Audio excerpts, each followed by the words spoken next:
of us, belief is all we have to hang on to. But what do we do when belief is not enough? At some point, we must search for the truth, especially when the circumstances relate to such unusual events. Even what I believed to be true less than 24 hours ago could change quickly based on new or updated information. Over the course of the last 10 years, I've managed to record many unusual and unexpected events. So I decided to try to dedicate as much time as humanly possible to try to determine what was happening. I realized that this was a big deal, but I had no idea about the size and scope of this phenomenon. But I was also painfully aware that I was living in the age of fake news. Fake news didn't just start in the 21st century. It started long ago. Fake news permeates every area of society. But where UFOs are concerned, a couple of the biggest deceptions that brought about the public's distrust of the media were, in my view, the War of the Worlds broadcast that occurred on October 30th, 1938, and the Roswell UFO incident that took place in 1947. I believe that these two incidents, more than any others, were part of the early beginnings of fake news that helped to establish distrust of the media in the eyes of the public. I want you to think about this. In the case of Roswell, within 24 hours, representatives from the United States Army managed to recant their statements about the recovery of a flying disc and replace the story with the recovery of an alleged top-secret weather balloon. And in the case of the broadcast of the radio show War of the Worlds, the reverse happened. A performance designed for entertainment purposes only caused people to believe that aliens had actually landed on a farm in Grover's Mill, New Jersey. The broadcast incited widespread panic, and even when listening to the broadcast today, some 82 years later, it still invokes a certain amount of realism and fear in the minds of its listeners. There was also another event where several UFO reports were terribly mishandled, the Phoenix Lights. Even though several videos surfaced showing what was believed to be a UFO hovering above the town of Phoenix, Arizona, the governor of that state made light of the situation, and instead of taking the matter seriously, he decided to call a news conference and parade one of his aides dressed as an alien in front of the news reporters. There have been literally thousands of UFO reports that were discarded or ignored, and the person or persons reporting these events being ridiculed or made to feel afraid and embarrassed for reporting them. So it's understandable how we got to this point. Here and now in the 21st century, the idea of fake news is rampant, which leaves nothing to be believed, even if the source has been verified. So because I managed to capture what I believe to be a craft of unknown origin, I decided to invest some time and effort in trying to determine if the UFO phenomena was valid, or at the very least be able to say that it was BS. In that time, I've managed to capture a lot of photos and videos of unidentified and surprisingly strange-looking objects. I believe that if the information presented here is closely paid attention to, it will help to uncover some remarkable evidence that could lead to the answers to some critical questions about whether or not we were in fact alone. Although I've managed to capture many different anomalies over the years, I will only attempt to present a few of them here in this video. I believe that if done correctly, these few will be sufficient enough to prove that something that can't be explained is indeed engaging this planet. I'll start by examining several frames of the video that you're now watching.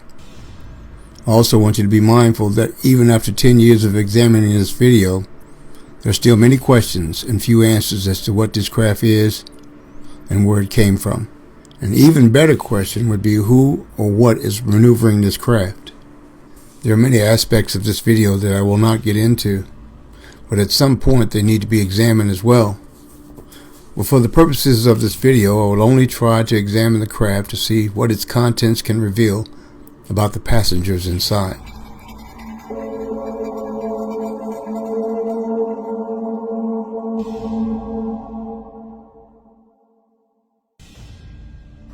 To accomplish this, I will stop the video at a given frame, enlarge and enhance that portion, and submit it for review.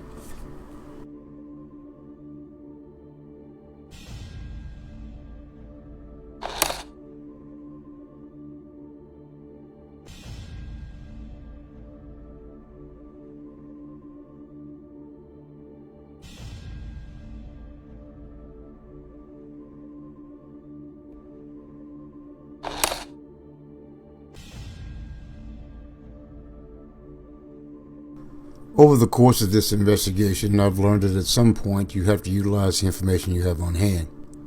But within that information, you must be willing to find clarity and understanding of the evidence that appears to be hidden within the frames. Because it seems that when it comes to this type of evidence, nothing is ever clearly understood when this kind of material is first presented. I've studied this video and others like it for over 10 years, and I have concluded at this point, based on the evidence gathered thus far, that it is reasonable to believe that this is indeed a craft of extraterrestrial origin. I've also managed to capture other frames in this video that would help to support my belief. Although these frames are not synced with the time or frame in which they were captured in the video, they still show powerful evidence of a culture and race of beings that have yet to be discovered until now. It was difficult to convey any ideas about the objects that were being shown inside this craft. It was, at least until I found a way to see this craft under a different spectrum of light.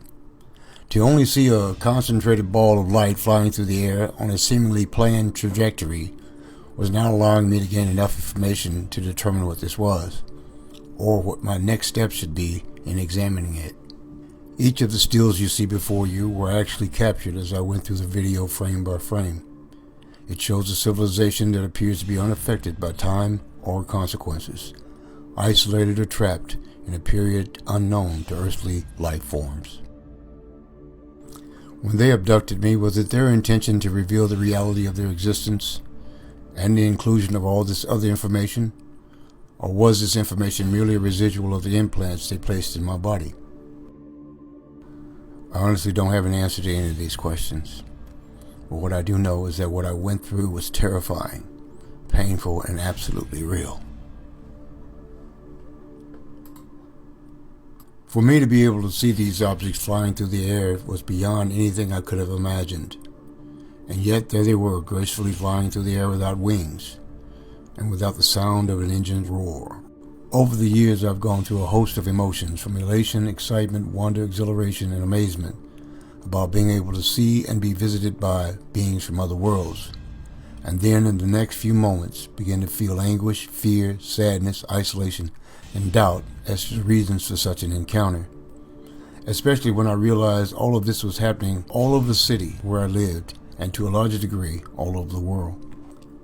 I knew that based on the accounts of others that had posted their encounters online, that these were not isolated events, but instead smaller parts of a larger scheme. While others were dismissing these events as being misinterpreted, unidentified, vague, unclear, or unknown objects, I, on the other hand, decided to roll up my sleeves and dig into this phenomena to gain a better understanding of what this actually was.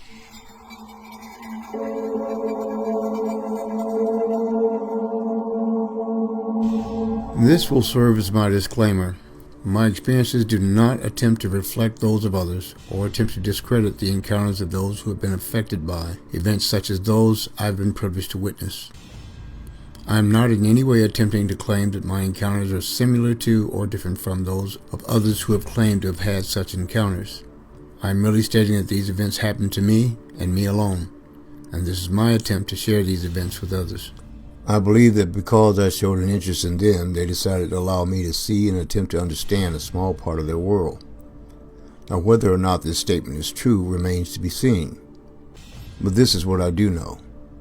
They came to my home and in June of 2010 took me from my bed and placed me in the driveway in the front yard.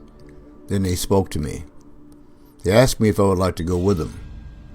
Now, me believing that this was only a dream, I initially said yes.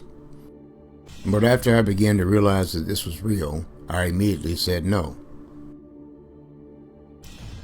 They stated that they understood and began to speak again, saying, "The age of man shall soon come to an end. There will be the introduction of a new species to reign over this planet." It seemed that whoever or whatever they were, they had become fed up with mankind's inability to find effective ways to change for the benefit of the planet or for themselves. I knew that a day of reckoning was coming, but I also realized that there would be little, if anything, that I could do to convince people to pay attention and do all that was within their power and ability to change. But my efforts fell on deaf ears, and my proof was seen by minds blinded by past lies and deceit, so that they would never be able to realize the truth, at least not until it was too late. When I first noticed them coming to this planet, I could see them as plainly as I could see anyone standing right in front of me. Then something happened. Either they realized that I was afraid of them, or they believed that humans were a threat and decided to conduct their operations in secret, away from prying eyes or interruptions.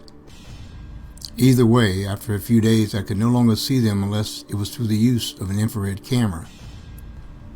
In December of 2010, it was the first time I was able to witness what I believed to be some of them spraying chemicals into the atmosphere, apparently in an attempt to terraform the planet to suit their needs or requirements for habitation. Unfortunately, as this was happening, I didn't understand what exactly it was that was actually taking place, at least not until I managed to capture a photo of what looked like an occupied craft, leaving what appeared to be chemtrails behind. They were constantly coming by my home, but I'd never seen them walking without the assistance of this glowing shield that they seemed to require all the time. This material seems to be what sustains them, although at this point I really can't be sure. The only thing I was certain of at the time was that they were very persistent about getting my attention. This was something I couldn't understand. I started to realize that I was being observed for what seemed like 24 hours a day, both at work and at home. They would send these small crafts by, seemingly just to check on me. Then one day while I was at work, a few small extraterrestrials came to the building and hung out near the wall a few feet away from the window where I was standing. I couldn't believe what I was seeing, and yet the photograph I took verified it. They just sat there and stared at me. The skies no longer looked familiar, the clouds ominous and threatening. It seemed that our skies had now turned against us and were providing cover and concealment for an unknown entity, which was stationing itself in a position of authority directly above my head. They were now becoming easier and easier to locate, because now I knew some of their methods, how they travel, and how they hide in the clouds. They were experts at it. But because I had been abducted, I was beginning to remember patterns that could not be recalled earlier. Or maybe it could have something to do with the implants that they put in me. Perhaps they provide a clue to the source and its owner or owner's location.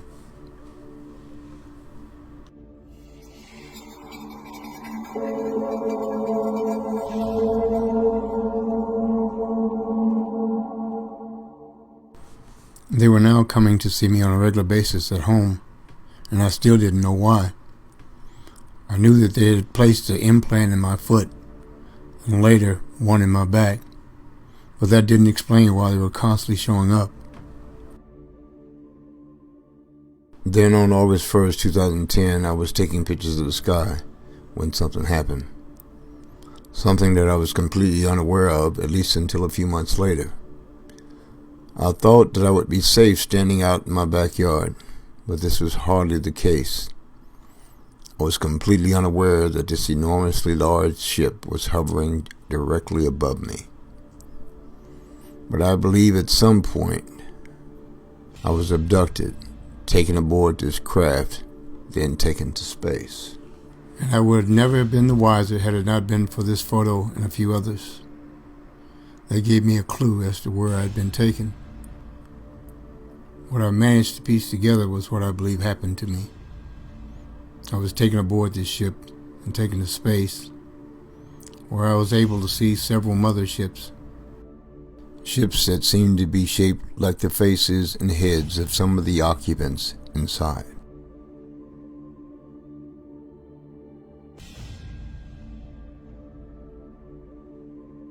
When I arrived there, I was able to see hundreds of small ships. and several ships that were extremely large. Their crafts appeared to be grouped together in an unfamiliar arrangement. All of the ships, both large and small, showed what I believed to be the faces of their kind, as if they were designed that way to announce their arrival. Many of you have asked, how do you even know that these are alien spacecraft? This is how I know. I know because I was able to see aliens on board the craft that took me, and at least one of the motherships as well. I also knew because this was not my first introduction to these beings. They had visited my home, my job, and I even managed to see them on several occasions in other parts of the city. I was beginning to understand that they came here to merely conduct research and observation on the various species of animals on the planet, to include humans. Realizing that humans possess rudimentary intelligence, they also seemed intrigued at the prospects of hopefully enhancing their abilities. But there was a problem. Even the most sophisticated and intelligent ones of certain groups appeared to be driven by their emotions, and had few governors or filters, and refused to be open or receptive to new ideas. These emotive qualities make humans ill-suited as candidates for alteration. I believe that the reason that they wanted me to go with them was to see how they conducted their operations. Although I couldn't remember any of this, I believe that they allowed these photos to be taken to support my statements and reveal the evidence of my experience, without revealing any specific information about them as a species or their technologies or abilities. They must have realized that these photos would allow this event to eventually cause my memory to bubble up to the surface, and that I would at some point begin to make sense of some of this.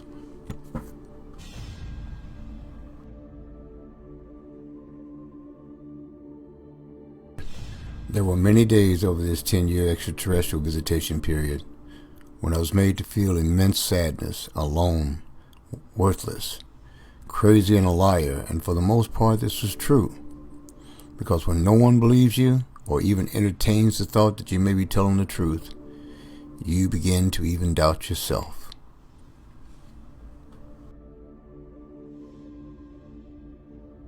I'm sure that many of those who have been exposed to as much of this as I was have been shaken to their core. I know I was at first. But when I realized that there was absolutely nothing that I could do to change it, a calmness came over me, and it was at that point that much more of this was being revealed.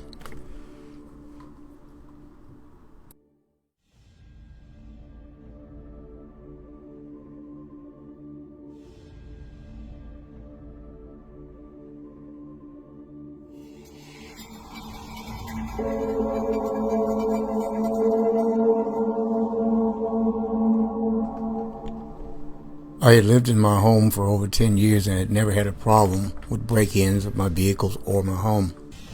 But in 2014 I had a problem with someone attempting to break in my truck. So I installed additional security lights and several surveillance cameras. After that I never had any further problems with break-ins. However, it seemed that the ETs were also aware of my addition and decided to make themselves known. At least they did to my security cameras.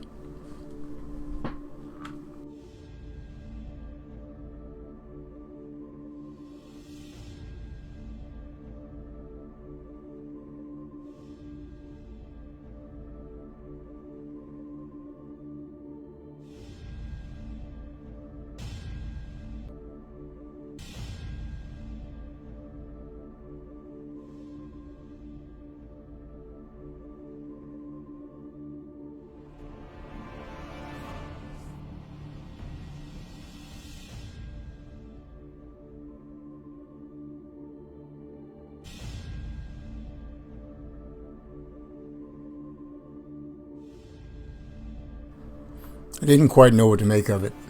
At first I thought that maybe they were just insects occasionally being caught in the camera lens.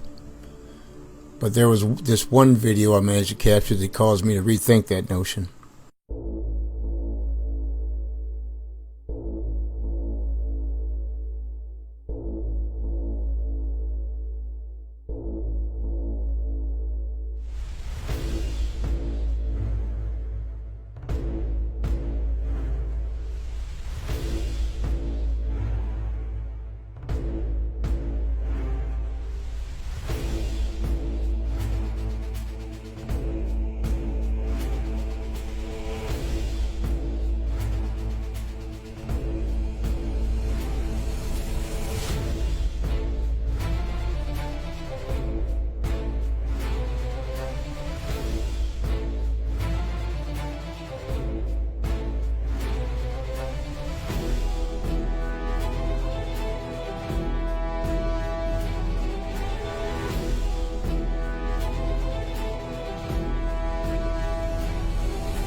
This object was hovering less than a foot above the ground in the backyard. I stopped it because I want you to pay close attention to the speed at which this thing moves. Also take note of the objects I zoom into as well.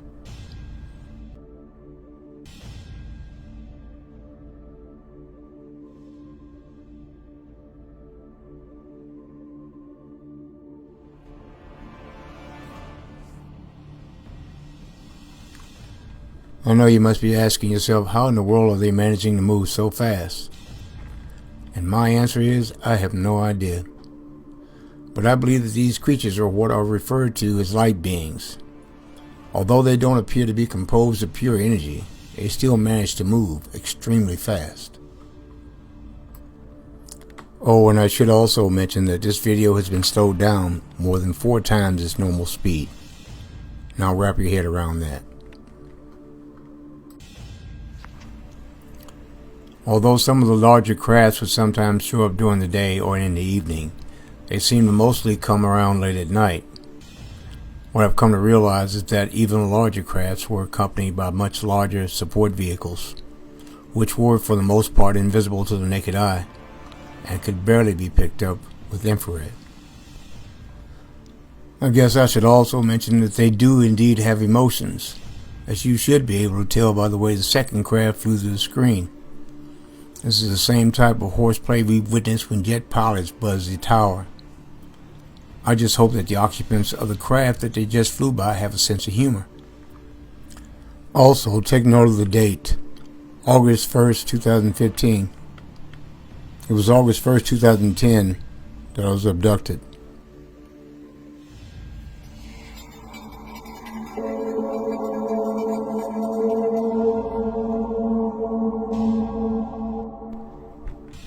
I was asked if any of these creatures have a verbal form of communication. Well, the short answer is yes. But can we understand it? Probably not. Take for instance the day I was headed out of my house on my way to work.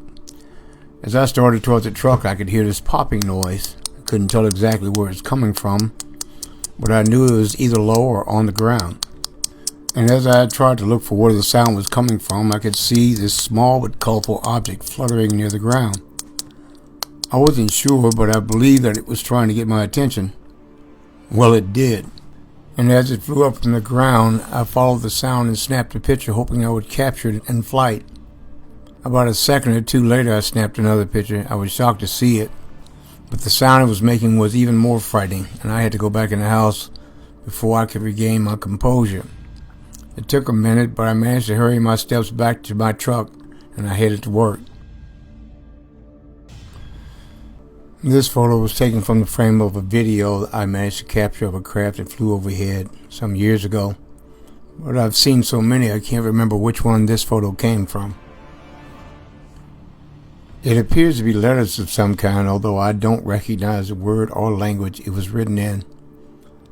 It almost looks as if though the word says science or something of that nature, but the letters are completely different. I managed to capture this photo while I was out in the park. It was large enough for me to capture images through the ports or windows of some of the objects, symbols, and occupants inside. I noticed what looked like X's and O's, but I had no idea what they represented. But it reminded me of symbols used for targeting here on Earth. The 4 symbols shown at the top are symbols that were taken of the sky on July 27, 2010 at about 1:30 a.m. There were several other symbols I managed to capture that night as well. However, I was unable to determine what they meant. Although I do believe that these were crafts in the skies that night, The symbol under each of the photos is an actual Mayan hieroglyphic used for comparison only.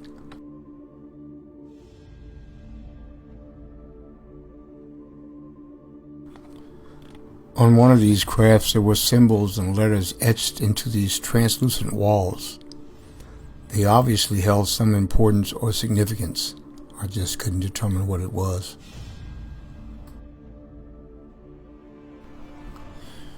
There were so many different creatures aboard this craft. So many, in fact, that this did not appear to be a science or scout mission. It looked to be more of a reconnaissance mission of a personal nature or purpose. This was starting to look more like a move rather than a visit to me.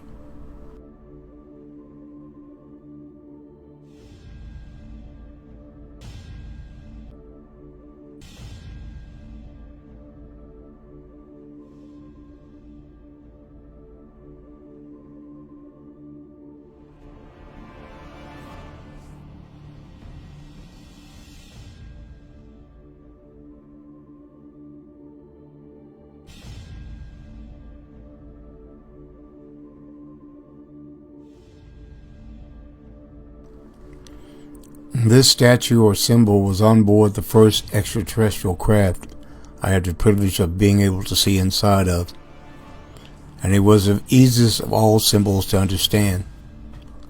A being unlike those around him was being given instruction on how to fire a seemingly highly advanced weapon. As the being stands at the ready, a giant hand is steadying his back as he prepares to fire, while others look on. The being appears to either have horns or is wearing a horned helmet. There are also a lot of other aliens in the photograph, both large and small. The statue appears to duplicate itself as I look further back. Of all the symbols seen thus far, this is the one that concerns me most. Why? Because it suggests that they are familiar with violence and war.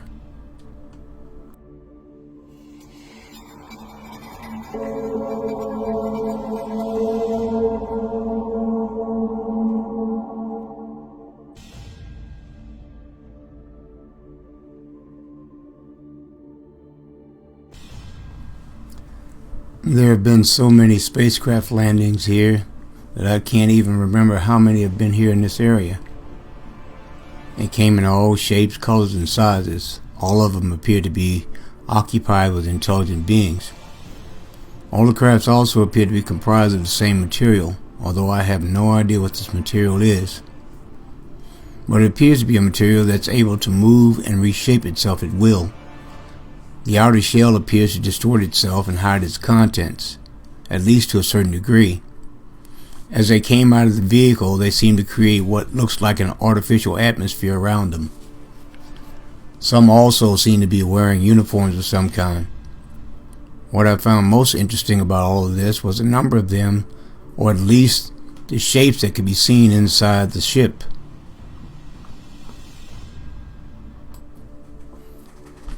At first I thought there was only one craft in the yard, but after looking around I could see the outline of at least 4 of them.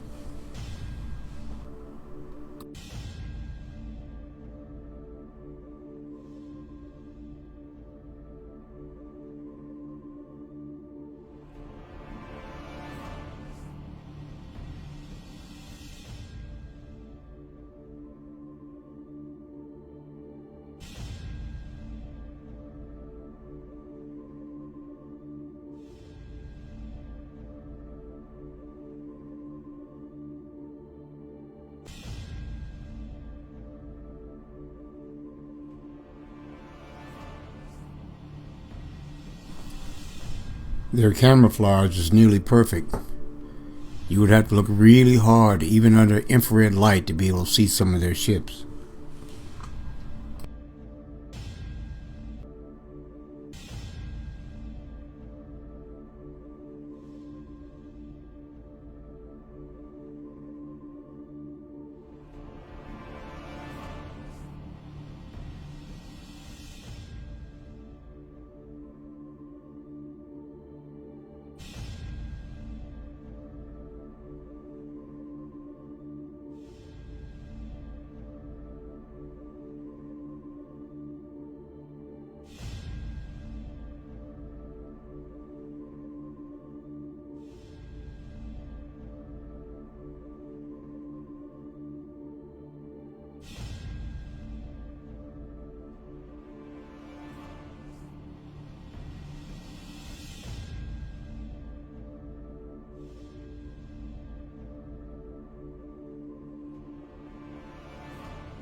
This was all starting to become baffling because I couldn't understand the reasoning for all of it, especially when no one believed me in the first place. When I initially told people about my experiences and these beings, no one wanted to believe me. Over and over I got the same response. Most actually just said I was delusional and that all this was just in my head. This was reaction I got even when I went to UFO meetings, even when I called the police, even when I contacted UFO centers, or contacted the newspapers, or went to the media. Nobody seemed to want to hear about it.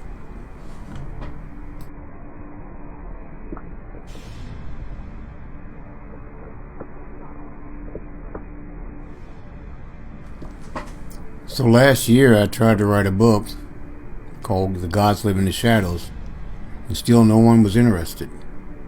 I made several short videos and posted them online, and still no one was interested. But I knew somehow that this was important, so I made this video as something for all of you to think about when I'm gone. I hope that you will at least consider it.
They wanted all of you to realize that even on the clearest day, they can be within earshot and very few of you will realize it. They are allowing me to show you this for a reason. Although that reason wasn't made clear to me, I believe that they realize that being alone can sometimes embolden one to become egotistical and self-centered, and cause you to believe that you are without help or cause. They can show you both.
I believe that the process of repopulating this planet with a different and better suited species has already begun.